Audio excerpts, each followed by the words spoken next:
that's true. Naked Palpatine. Oh, you pick that one. Fresh out of the clone tank, nude Palpatine is my Well, that's the first thing I think of when you say Dark Empire Palpatine.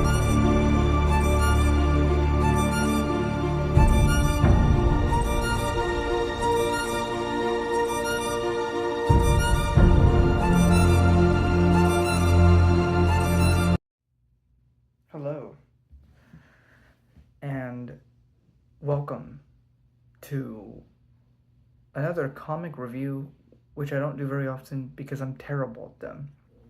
But I have The Crow Dead Time, which was at least this. It said like story written or like storyboard was James O'Barr, and the other writer was John Wagner. And James O'Barr, of course, wrote the original Crow comic. So I just wanted something smaller to kind of tide over, because when you're reading a bunch of novels and life gets in the way, it gets really difficult to properly make sure. I try to always make sure I have videos ready. And for me, it's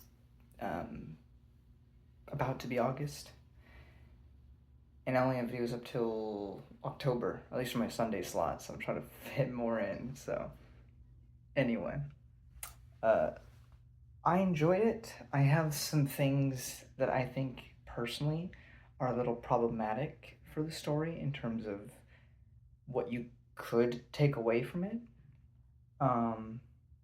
It also it raises a bigger in-universe question, because this comic introduces reincarnation, which I feel inherently kind of contradicts the entire point. Kind of. I could see ways around it, but we'll get into it. Essentially, the story begins in the Civil War, and a Native American man marries a white lady, and they have a farm, and these white guys show up. I'm assuming, because I don't remember if it explicitly says whether or not they were part of which side or another, but I'd assume it would be the side that wanted to keep slavery. But regardless, they do terrible stuff to his wife, and they do terrible stuff to him, and he passes away. When he wakes up, he's in modern day, well, the 90s at the time, and he's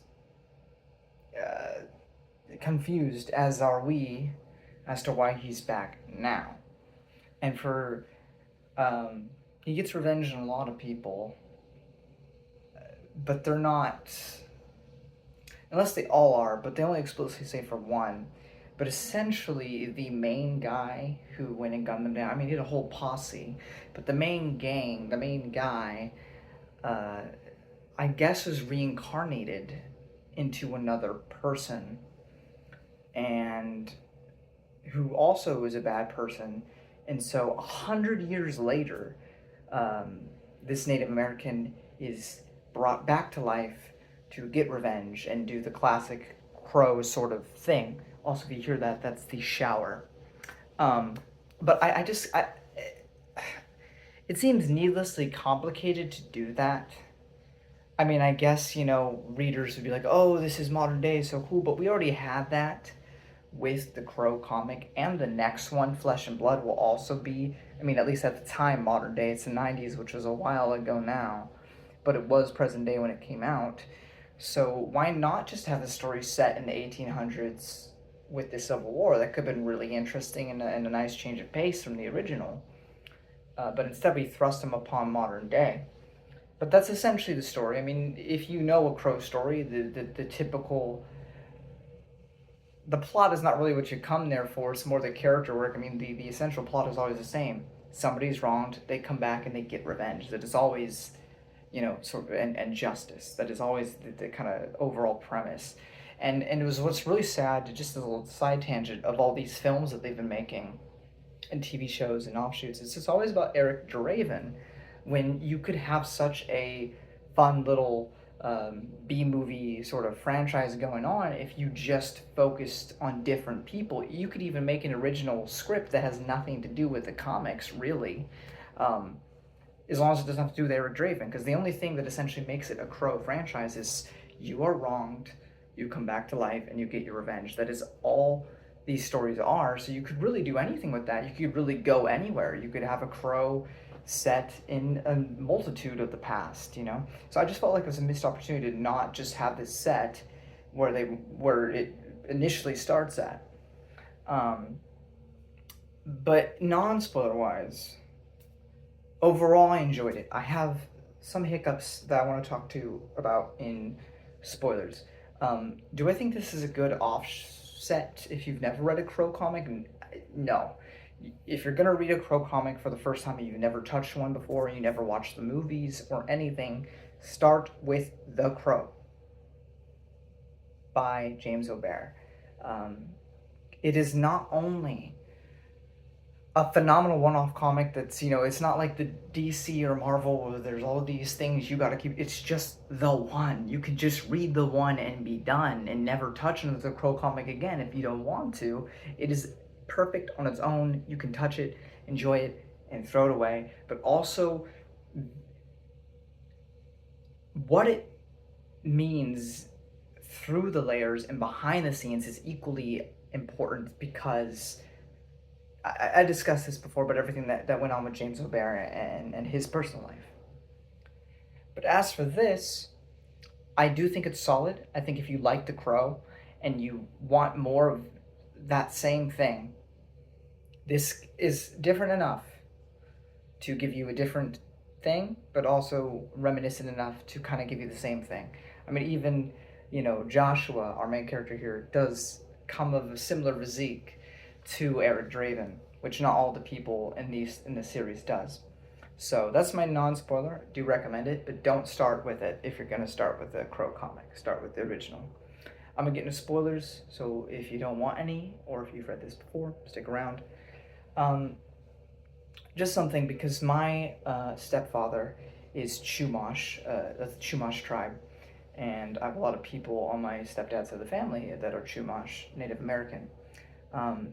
I'm not super well versed in every tribe of Native Americans, to be fair, but he mentions early on, when he's seeing the modern day, he's like, am I in hell? Which is actually, it's kind of a funny line, but at the same time, he's a part of the Crow tribe. I didn't do research to see if that's a real tribe or not. I figured it was just a play on the fact that, you know, this is a Crow comic.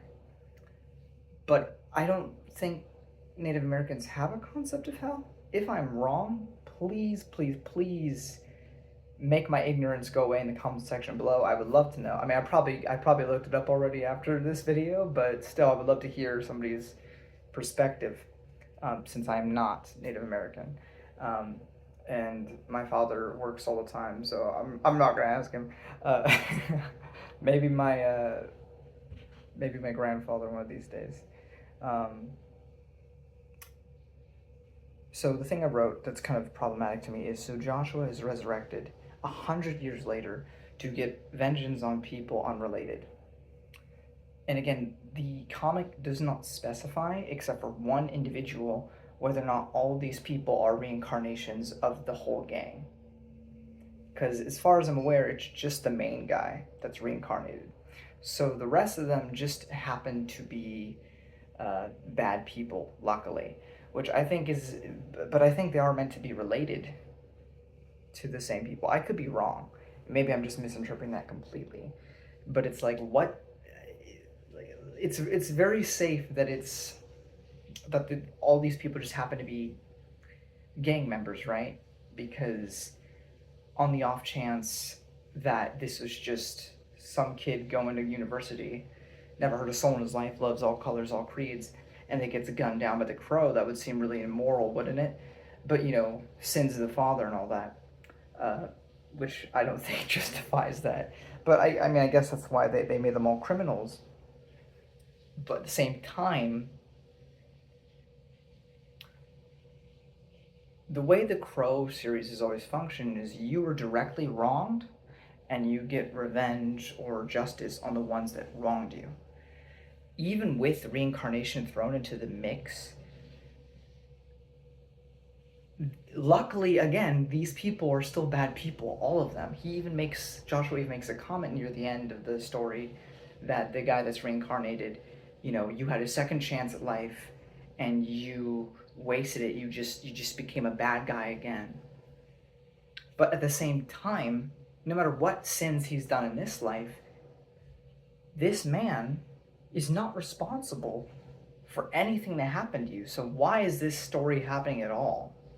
Again, I think it would have been much simpler to simply make this be set during the Civil War. That could have been really cool, but woulda, shoulda, coulda, right? That's how it went down. So I think that is a little weird and I think it just needlessly complicates the whole matter instead of making it as simple. I mean, the Crow plots is simple. Especially the Crow, the original, it's the passion behind it, it's the pathos, it's the emotional beats that hit the hardest throughout the whole comic, not actually the story of getting revenge. That's just kind of the backdrop to explore that. And a Native American in the Civil War era, that is ripe for rich storytelling, and I feel like it doesn't live up to the potential it could have. That being said, I still think the art's fantastic, and overall I still enjoyed my time with it. So that's overall my thoughts. If you enjoyed the video, give it a thumbs up, sharing helps out a ton, and if you want to see me talk about more books, comics, and other things, then maybe hit that subscribe button. I don't know. Anyway, until next time.